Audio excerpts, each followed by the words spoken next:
और डर की राजनीति खड़ी कर दी है। और अभी जो कांग्रेस ने किया है वो भारतीय पसमानदा मजलूमों को आगे नहीं चुनाव लड़ाया उसने, ये सबसे बड़ी बात है। और मुस्लिमों को आज भी कांग्रेस ने भी दरकिनार करा, और जबकि मुस्लिमों ने ही कांग्रेस को जिताया था, पहले बसपा को मुस्लिमों ने जिताया था। वरना जिसके ऊपर ये आज कूद रहे हैं, राहुल जी केवल अकेले चल के कर लेंगे कुछ, वो कहाँ से आ जाएंगे?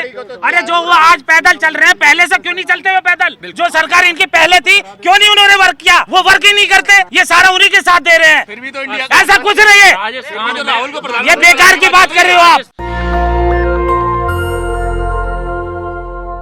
मैं राजुद्दीन गादरे, मेरठ क्रांतिकारी भूमि, जहाँ से हमारा इंकलाब हुआ था, जहाँ से गदर हुआ था, जहाँ से आंदोलन शुरू हुआ था कि इस पाखंडवाद, आडंबरवाद, और जो कौन सा सबसे बड़ा दुश्मन था, विदेशी। पहले गोरे विदेशी थे, आज काले विदेशी हमारे बीच में हैं। आज हमारे देश पे पूरा कब्जा कर लिया है, लेकिन हम लोगों को पाखंडवाद में अभी भी बहुत बड़ा उलझा के रखा हुआ। इसी रामलीला मैदान में कुछ दिन पहले एक हवन कुंडली लगाई और यहाँ जगह पैर रखने की नहीं थी, लेकिन आज बाबा भीमराव, अरे मान्यवर बाबा भीमराव अंबेडकर साहब ने अपने बच्चों की कुर्बानी दी कि हम लोगों के लिए, आने वाली नस्लों के लिए, लेकिन आज हम लोग वो भूल रहे हैं और अपनी रोजी रोटी कमाने के चक्कर में हम लोग अपने कामों पे बिजी हैं। बाबा साहब ने भी तो चाहते तो वो भी अपने कामों पे रहते कि लोग अपने महापुरुषों की कुर्बानी भूलते जा रहे हैं। क्या वजह है, क्यों भूलते जा रहे हैं? भाई देखिए, ये जो भूलते जा रहे हैं, ये भूल नहीं रहे हैं, भुलाया जा रहा है वो है मीडिया सबसे बड़ा। और आप जो मीडिया है, आप लोग हमारी आने वाली वक्त की उम्मीद हो, क्योंकि बहुजन जो है 85% 90% है, लेकिन उसको दबाया कुचलाया जा रहा और डर की राजनीति खड़ी कर दी है। डर है, लेकिन ये नहीं जानते कि डर के आगे जीत है। इसीलिए डर को हटाना होगा और जीत बनानी होगी। और बाबा भीमराव अंबेडकर साहब के बताए हुए रास्तों को हम लोग पैदल जैसे आज चल के आए हैं, ऐसे हम लोग बहुत आगे चलेंगे। आप लोग चलोगे, हमारा साथ देंगे? बिल्कुल हम लोग इसीलिए देखिए हताश होने की जरूरत नहीं है। इस पिछड़ों के राजनीति के जो पुरोधा थे, बाबू जगदेव प्रसाद जी ने कहा था कि 100 में 90 शोषित है, 90 भाग हमारा है। तो 90 भाग लोग अब जब जाग रहे हैं, देखिए हमको तो पहले शिक्षा का अधिकार ही नहीं था। 100 साल से हम लोग पढ़ना सीखे हैं। जब हम लोग पढ़ना सीखे हैं, हमको अपना राइट पता चल गया है। हमारा एक एक जुआ अब जाग रहा है और बहुत अब टाइम नहीं है। 10 साल या 15 साल में पूरे देश पे, राजनीति पे हम लोग का कब्जा होने वाला है। और देख लीजिए, हमारे जितने जुआ जगे हुए हैं, हमारे मीडिया में जा रहे हैं, हर क्षेत्र में हमारे जुआ जाग रहे हैं और जा रहे हैं। हम समाज में घूमते हैं, हमारे से क्वेश्चन करते हैं और जुआ करते हैं कि कैसे कैसे क्या करना है। हमारे सारे जुआ अब जाग रहे हैं, अपना अपना कार्यक्रम कर रहे हैं, हर क्षेत्र में उनका कार्यक्रम हो रहा है। सर, आप कह रहे हैं कि युवा जाग रहा है, मगर युवा तो ज्यादातर श्री राम के नारे ला रहा है, जय श्री राम कर रहा है। देखिए, युवा बिल्कुल अच्छी बात, आपने अच्छी बात रखी है। जो जितना कारगर होता है, उनकी मीडिया, अभी हमारी जो मीडिया है अभी जाग रही है। अभी हम लोग जाग रहे हैं, उनकी मीडिया हमारे घर में घुसी हुई है। तो वो धीरे धीरे होता है, धीरे धीरे हम आगे बढ़ पाएंगे। और वो जो जय श्री राम के नारे देते हैं, उनमें की संख्या में कमी आई है। और हम लोग 80% की पार्टियां जिस तरीके से वर्णवाद में बंधी हुई है, जातिवाद में बनी हुई है, उनकी अलग अलग पार्टियां हैं। जब अलग अलग पार्टियों में आप बटे रहोगे तो कैसे पार पाओगे?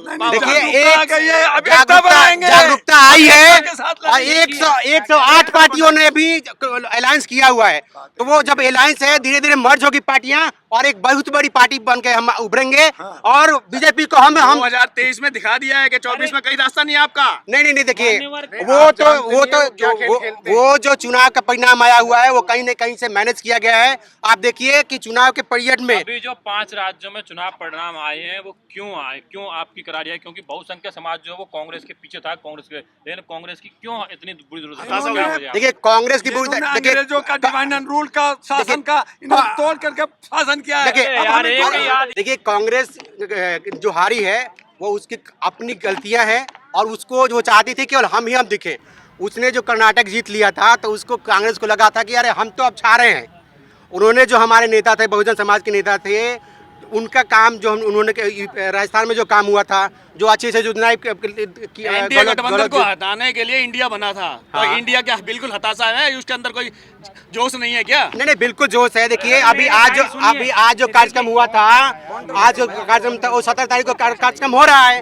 और 17 तारीख का जो इंडिया का बैठक होने वाला है उसमें बहुत अच्छा निर्णय लिया जाएगा। नीतीश जी लोग आ कह रहे रहे हैं हैं। कि टूटने वाला है इंडिया अरे गठबंधन। क्या बात कर रहे हैं, आपके कहने से नहीं टूट जाएगा। इंडिया जो गठबंधन है वो अच्छी तरह से चलेगा और इससे भाजपा को हटा करके ही इंडिया गठबंधन आगे आएगा और हम बहुजनों का राज स्थापित क्या होगा। रणनीति रहेगी बहुजनों की 2024 के लोकसभा चुनाव के लिए? देखिए अब हम लोग राजनीति बना रहे हैं, घर घर जा करके युवाओं में को समझा रहे हैं, युवाओं में जोश भर रहे हैं, महिलाओं को शिक्षित कर रहे हैं और इसी कारण से हम लोग महिलाओं को शिक्षित कर पाएंगे और युवाओं को समझा करके बूथ तक लेके आएंगे और बूथ हमारा वोट में कन्वर्ट होगा और जब वोट में कन्वर्ट होगा तो जीत हमारी होगी। सर समय नहीं है बिल्कुल। राजस्थान की जो आप बात कर रहे हो, झारखंड की, भारत में अभी भी जो कांग्रेस की नीति रणनीति रही, अभी हमारे साथियों ने कुछ कहा कि हम बुजुर्गों को जिनमें दम नहीं है उन्हें आगे खड़ा कर देते हैं और उन्हीं से मीडिया बात करती है। और अभी जो कांग्रेस ने किया है वो भारतीय पसमानदा मजलूमों को आगे नहीं चुनाव लड़ाया उसने, ये सबसे बड़ी बात है। और मुस्लिमों को आज भी कांग्रेस ने भी दरकिनार करा और जबकि मुस्लिमों ने ही कांग्रेस को जिताया था, पहले बसपा को मुस्लिमों ने जिताया था, सपा को मुस्लिमों ने जिताया था, बाबा भीमराव अंबेडकर को एमपी जो बनाने वाले मुस्लिम थे, वरना जिसके ऊपर ये आज कूद रहे हैं, जिसके ऊपर ये संविधान बना करके दिया, उनको अंदर घुसने ही नहीं दिया था। आप लोग क्या बात कर रहे हो? हम लोग ये बात नहीं कर रहे कि दुश्मन है। एक सेकंड, भाई साहब ने जो बहुत बात कही है बहुत अच्छी बात कही है और इंडिया गठबंधन में जो नीतीश जी की सरकार के नेतृत्व में काम जो हो रहा है उसमें जो मायावती जी हैं वो सारी चीज़ें समझती हैं कि कैसे लेकर के समाज को आगे बढ़ना है। और हम लोग जो नारा दिया गया था 90% का, तो 90% में मुस्लिम है, ओबीसी, एसटी, एससी सारे आते हैं और जब सारे लोग आ जाएंगे। लड़ाए हैं जो भारतीय पसमानदा के लोग हैं उनको चुनाव ही नहीं लड़ाए, उन्हें जगह ही नहीं दी है। राहुल जी केवल अकेले चल के कर लेंगे कुछ, वो कहाँ से आ जाएंगे? अरे जो वो आज पैदल चल रहे हैं, पहले से क्यों नहीं चलते हुए पैदल? जो सरकार इनकी पहले थी क्यों नहीं उन्होंने वर्क किया? वो वर्क ही नहीं करते, ये सारा उन्हीं के साथ दे रहे हैं। फिर भी तो इंडिया ऐसा कुछ नहीं है, राजस्थान राहुल को ये बेकार की बात कर रहे हो आप। राजस्थान में और छत्तीसगढ़ में कांग्रेस सरकार थी, वहाँ के जो मुख्यमंत्रियों ने काम किया, लेकिन राहुल गांधी जी वहाँ उनके जहाँ उनकी सरकार है वहाँ क्यों नहीं जो है जातिगण आधारित क्यों नहीं कराई, जनगणना क्यों नहीं कराई पहले से? आज वो कह रहे हैं, बोल रहे हैं ओबीसी को भी साथ लड़ रहे हैं। जो मनुवाद की दोनों पार्टियां हैं, कांग्रेस और बीजेपी, वो केवल मनुवाद ही रखना चाहती है। वो चाहती है कि एक बार कांग्रेस आए, एक बार भाजपा आए, ये दोनों अपना खेल खेलना चाहते हैं। इसीलिए एक ही थैली के चट्टे बट्टे और कुछ नहीं है उनके पास में। जनता के पास ऑप्शन क्या है? भाई देखिए, सुनिए एक मिनट, ये जो मनुवाद है ना, ये आपके ऊपर इतना हावी है कि आपको लालच और टुकड़े दे देता है।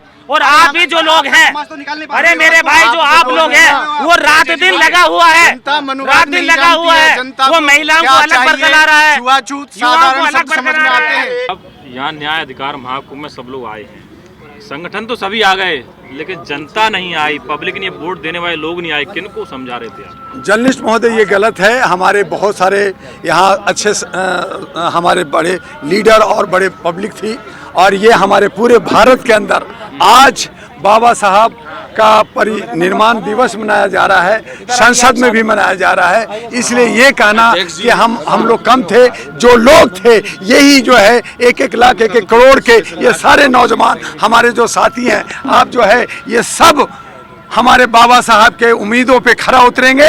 और जो आप ये हमें मायूस कर रहे हैं, ये हम मायूस होने वाले नहीं हैं। अपने 85 और 90% का हक है, जो अधिकार है वो हम लेके रहेंगे। हम खामोश जरूर हैं, लेकिन अभी हमने बड़ा मछली फंसाने के लिए छोटा दाना दिया है, जनता ने इशारा दिया है। और आने वाले 2024 में ये मनुवादी, ये ब्राह्मणवादी, ये जो है समाजवादी को हम हराएंगे। ये निश्चित रूप से हमारे नौजवान, हमारे ऐसे लीडर हम ताकत के साथ लड़ेंगे। आज रामलीला ग्राउंड का ये प्रोग्राम हमारा सफल हुआ है। हमारे सारे लीडर, हमारे सारे बहु बेटियां और अलग अलग राज्यों के आकर करके इसे सफल बनाया है और इसे हमें आगे ले जाना है। नेशनल दस्तक की आपसे गुजारिश है कि अगर इसको बचाना चाहते हैं तो नेशनल दस्तक को सब्सक्राइब करने के लिए रेड कलर के सब्सक्राइब बटन को दबाएं, फिर बेल आइकन की घंटी दबाएं। नेशनल दस्तक को बचाने के लिए बहुत जरूरी है कि हर खबर को शेयर करें, लाइक करें, कमेंट जरूर करें।